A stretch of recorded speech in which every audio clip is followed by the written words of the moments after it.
আমরা কৃষক মানুষ, ঋণপাতি করে পেঁয়াজ করি ভাই, আমাদের দুঃখ দেখার কেউ নাই ভাই। এই দাদা এতদিন টেলিভিশন চ্যানেলে দেখি টক শো নিয়ে সবাই বড় বড় কথা বলে, কিন্তু কৃষক নিয়ে কেউ কথা বলে না ভাই। আজ পর্যন্ত দেখেছি ভাই, আমরা যেভাবে 50-60 টাকা বিঘা লিজ দিয়ে ফসল করছি ভাই, এখন যে ফসলের দাম 400-500 টাকা মন ভাই, আমাদের বউ সারলে ঢাকার যে গার্মেন্টসে চাকরি করে খালি ভাই, আমাদের দুঃখ আর দেখার কেউ নাই ভাই। 300-400 টাকা মন পেঁয়াজ বেচে ভাই এখন ঢাকার যাচ্ছি বউ সারলে। পেঁয়াজের প্রচুর খরচ, পেঁয়াজের দাম নাই। 600 টাকা মন পেঁয়াজ বেচলাম, একটা পাইটের দাম 700। কৃষক মরে শেষ, কীটনাশকের দোকানে 1 যোগ্য টাকা বাকি। আমরা এখন কি করবো? আমার দিকে তো সরকারের তাকান লাগবে।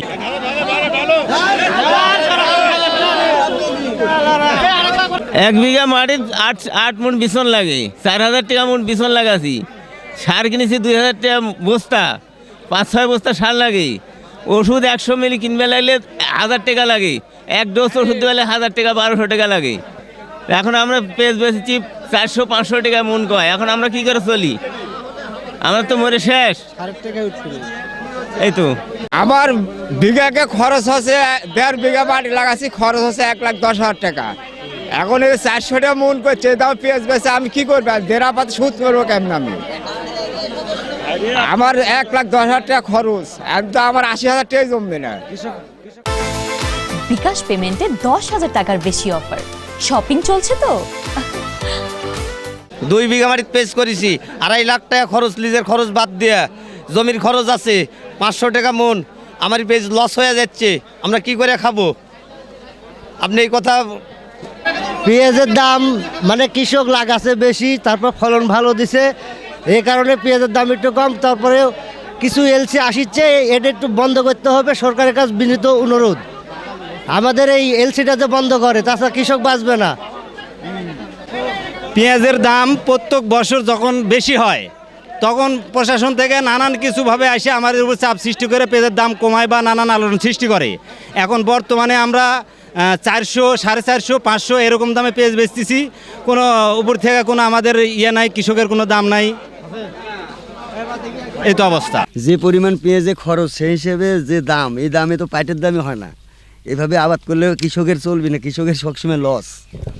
আর আমরা যে কাম করি, কাম করেও তো শান্তি নেই, কারণ আমরা তো এরকম দাম না থাকলে ওরা টাকা দিবে না, কামে নিতে চায় না। যেটা দিয়ে কী করবো? অনেক মূল বেচেছি, 500 টাকা মূল বেচেছি। তেলের খরচ, সারের খরচ কিছু হচ্ছে না কাকা। ভ্যান ভাড়া আছে, 5 একেবারে দাম 700 টাকা। কীভাবে পড়তে হয়?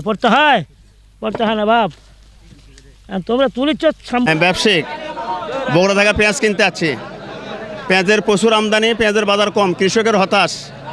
কৃষক মনে করেন যে আবাদ করে বা এবার ক্ষতিগ্রস্তর মধ্যে আছে। আর মানে যে পেঁয়াজের দাম কমার কারণ, চারিদিকে পেঁয়াজটা নামে গেছে একবারে। চারিদিকে পেঁয়াজ নামার কারণে পেঁয়াজের দামটা কম এবং বাজার ধস। কৃষকেরা জোর করেই একরূপ আমাদের আড়তে পেঁয়াজ ঢেলে দিয়ে যাচ্ছে বাকিতে। আমরা মোকামে পাঠানোর পরে কিন্তু সেই টাকাটা কিন্তু আসতেছে না, যে লোকসানেই বিক্রি করতে হচ্ছে। আমাদের পাইকারিরাও আমাদের তারা ভালো নাই। এখানে যে বিষয়টা হলো যে এখানে সরকারের একটা আমরা চাই যে আসলে আমদানি যদি পেঁয়াজ না করে, তাহলে আমাদের দেশীয় পেঁয়াজ দিয়ে আমাদের এই চাহিদা মেটানো সম্ভব। আমদানি করার ফলে এই সাধারণত পেঁয়াজের ন্যায্য দাম পাচ্ছে না। তাই সরকারের উচিত এখন একটা নির্ধারিত পেঁয়াজের নির্ধারিত ন্যায্য দাম নির্ধারণ করে দেওয়া উচিত বলে আমি। আজকে বাজার সাধারণত পাইকারি বাজার আজকে গেল 500 থেকে 550 টাকা মন, প্রায় 12.5 টাকা থেকে 13 টাকা কেজি।